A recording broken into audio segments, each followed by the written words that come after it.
கர்த்தருக்குள் அன்பானவர்களே, இந்த காலை வேளையில் உங்களை வாழ்த்துகிறேன். நம்முடைய வாழ்க்கையிலே போர் மேகங்கள் சூழ்ந்திருக்கலாம், எவ்வளவோ எதிர்ப்புகள், கடின பாடுகள் இருக்கலாம். அவைகள் இருப்பினும் நம்முடைய வாழ்க்கை ஆண்டவரிடம் உள்ளது. நாம் கரங்களை உயர்த்தி ஆண்டவர் சமூகத்தில் ஜெபிக்கும் போது கடவுள் அதற்கான பதிலை கொண்டு வருகிற ஆண்டவராயிருக்கிறார்.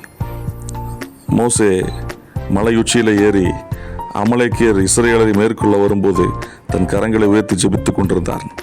அவர் எப்பொழுதெல்லாம் கரங்களை உயர்த்தி நின்றாரோ அப்பொழுதெல்லாம் ஆண்டவராய் கடவுள் அவர்களுக்கு வெற்றியை கொடுத்தார். கை அசந்து போன போது அமலேக்கியர் மேற்கொண்டார்கள். அதனால் ஆரோனும் ஊருமார் கரங்களை தாங்கி பிடித்தார்கள்.